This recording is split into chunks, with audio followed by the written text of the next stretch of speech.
The Game Boy Advance was the second portable video game system I owned. The handheld boasted impressive sprite-based graphics that were on par with the likes of Super Nintendo. In fact, some of the console's most popular games were ports from that system. I credit this console for kickstarting my love and appreciation for all things retro. This is how I first experienced 2D classics like Super Mario World, Donkey Kong Country, and Yoshi's Island. At the time, I had no idea these were ports from older titles. I thought Super Mario World, Super Mario Advance 2 was a new Super Mario game. As a kid, I also thought I could double jump in real life, but that's a story for another time. Like the Super Nintendo, I didn't know what a Dreamcast was either, until years later. In my eyes, Sega was always a third-party developer, not a console manufacturer. Times certainly do change, but I still have my original GBA right here. It's missing the battery cover, but come on, whose isn't? On March 18th, 2018, I officially became a proud owner of a Sega Dreamcast, and my life hasn't been the same ever since. Much like the Game Boy Advance, the Dreamcast had its fair share of ports. One of the system's main selling points that Sega pushed for that generation was arcade-quality home console gaming. These games were often on par with their arcade counterparts, if not considered to be the definitive versions. But the PlayStation 2 had a DVD player, so fuck all of that. In a 2001 press conference held by Sega, the company announced that it was discontinuing production of the Dreamcast. From here on out, they would be shifting their focus exclusively on software development. ましては、これは前提条件といたしまして、マイクロソフト、Xbox、任天堂ゲームキューブが予定通り発売された場合、両方合わせてですね、今期約900万本売っておりますが、セガはそれの 50% アップ程度が実現できるタイトル編成を今具体的に行っております。Stepping down from console development may have seemed like Sega was on its last legs, but this only made them prioritize making great games, which they were already doing to begin with. Well, most of the time anyways. Going multi-platform meant that their titles appealed to a much broader audience than ever before, but today we're not talking about any of these. Today we're talking about these, starting with that one.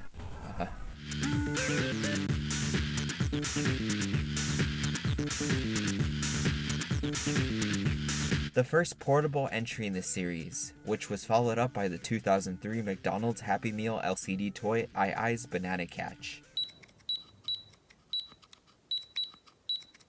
This might be my only chance to talk about this, so bear with me.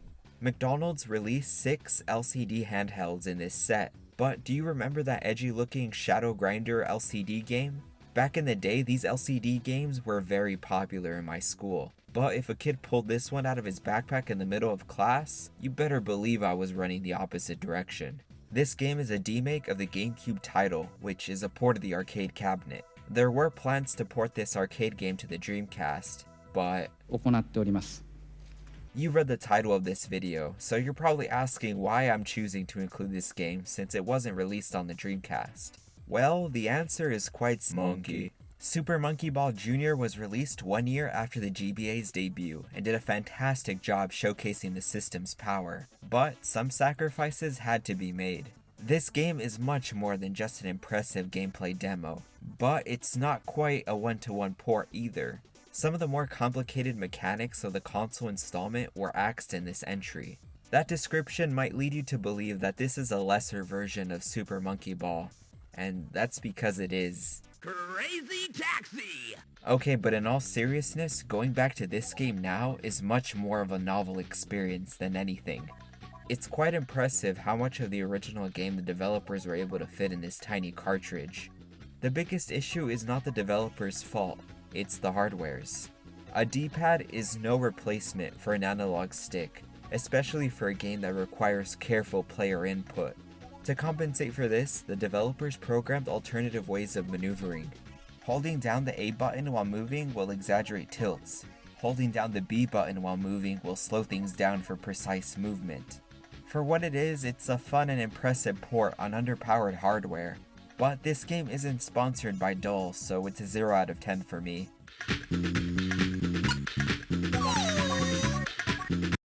Crazy Taxi!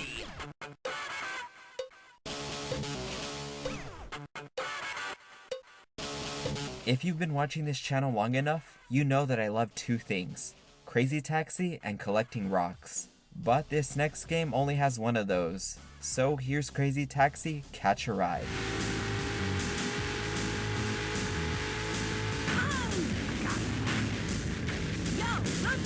This is what I imagine driving under the influence is like.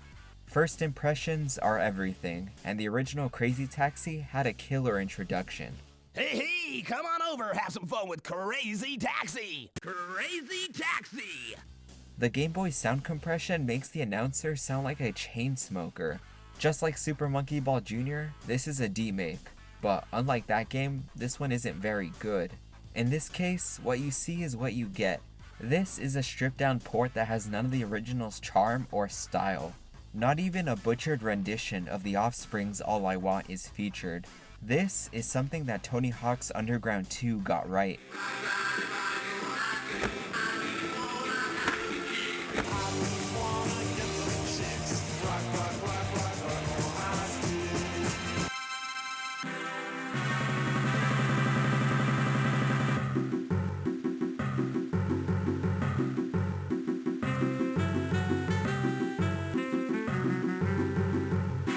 Now, this is a game I grew up with.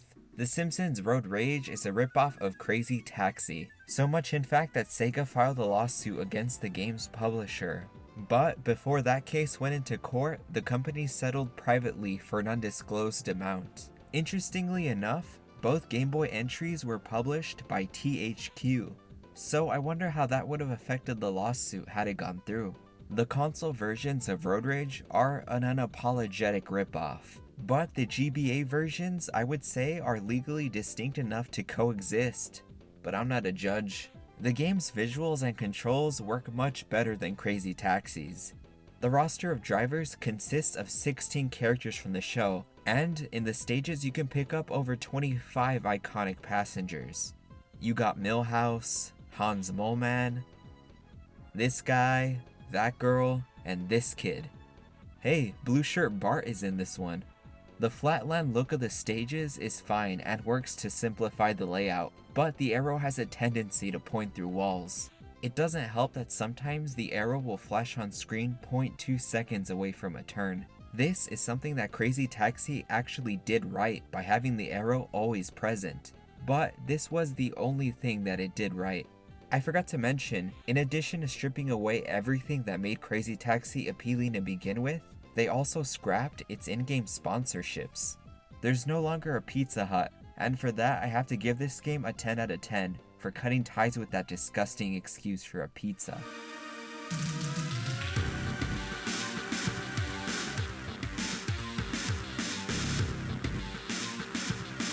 Pinball has existed for nearly a decade now, and has been branded by just about any marketable IP you can imagine. But why go out to the nearest arcade or bar when we have pinball at home? Console pinball simulation games are some of the strangest video games out there, and I love them. The weirder they are, the better. I've sunk in more hours playing Metroid Prime Pinball than Metroid Prime itself. Pinball of the Dead is a spin-off title from the House of the Dead franchise. You know that action-packed horror light gun game? Well, here it is in pinball form. I know, finally! This isn't the first time the series has experimented with its format. Heck, I'd even consider the film adaptation experimental. The company responsible for the first 3 House of the Dead games created this, and it shows.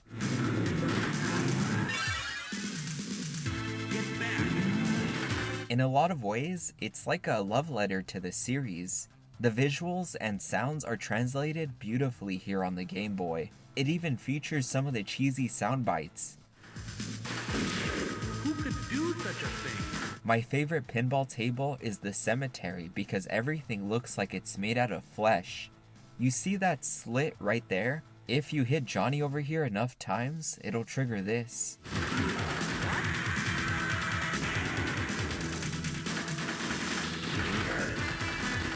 Funny enough, this game was able to get away with a T rating. All they had to do was program only for the zombies to bleed when shot, not any human enemies. In the options menu, you can change the color of blood from green, red, blue, and white. Red and green I understand, but why white and blue? It reminds me of a Gatorade commercial. Pinball of the Dead is a faithful adaptation that I would recommend to anyone, whether you're a fan of the series or just curious. Get Grind Radio!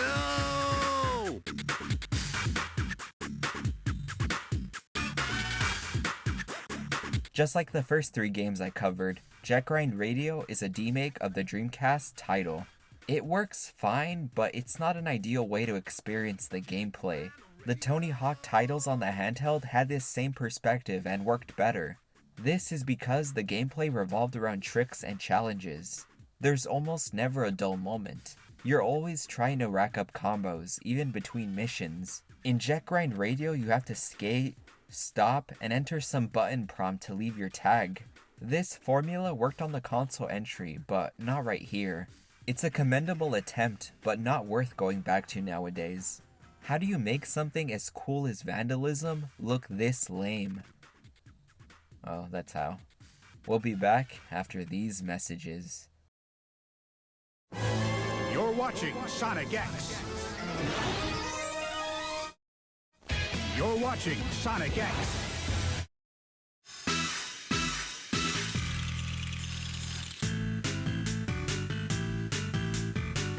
Unlike the other games, I have zero experience with Space Channel 5, and something tells me this isn't a good introduction. Space Channel 5 Ulala's Cosmic Attack is a remake of the Dreamcast title. It's a rhythm game where you defend Earth from alien invaders through the power of synchronized button presses.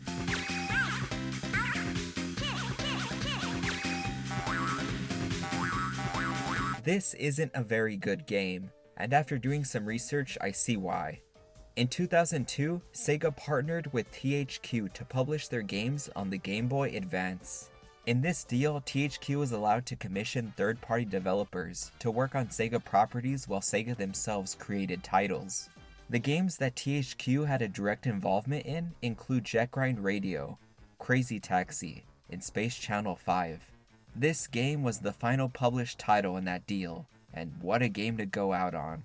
The game begins with a confusing intro sequence. It's just a heavily condensed version of the original cinematic with some scenes cut out. The game suddenly begins and flashes the instructions on screen for a second in the most inconvenient way possible. If you miss a beat, you've lost the entire sequence. It's surprisingly unforgiving. Why do you suppose I just hurled a chair at your head, Neiman? I don't know. Sure you do. The tempo? Were you rushing or were you dragging? Start counting. 5, 6, 7. In 4, damn it! Look at me! 1, 2, 3. THQ didn't try with this port and just shit it out. I'm sure the original is worth trying, but after playing this game, I have close to zero interest.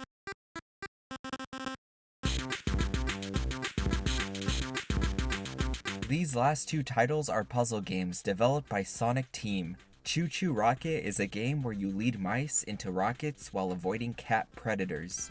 You control the cursor on screen and place down directional tiles to help the mice navigate through the grid. It's a really satisfying game to complete.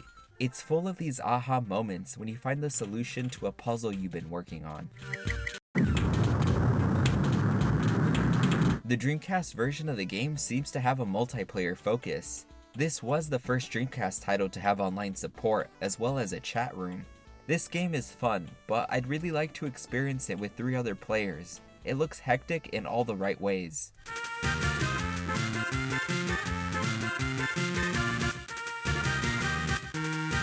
Puyo Puyo is a Tetris-like game, but instead of lining up blocks, you're lining up slime balls with their respective colors. You're also competing against an opponent, and you can affect the other's board by racking up combos. My first experience with a Puyo Puyo game goes all the way back to Sonic Mega Collection on GameCube. But in that compilation, it was called Dr. Robotnik's Mean Bean Machine.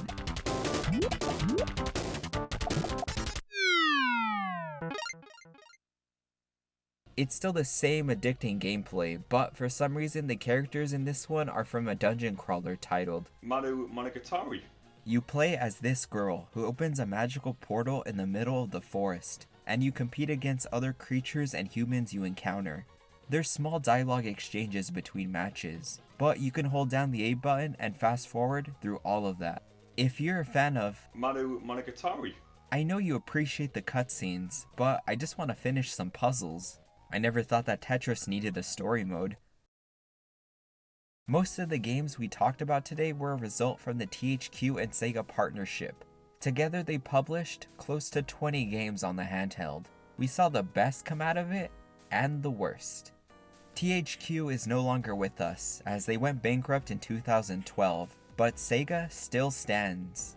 Out of the 7 Sega games I talked about, only 3 of their series are active, some more than others. Puyo Puyo is more popular than ever before.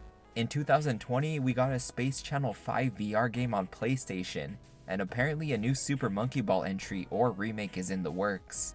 Remakes and ports have a time and place in the industry. The Game Boy Advance happened to be the perfect system for a lot of these ports, because of their inherent pick up and play design. Sure, we got a lot of shit, but look on the bright side, Pinball of the Dead exists, so just play that. Fucking idiot. My God.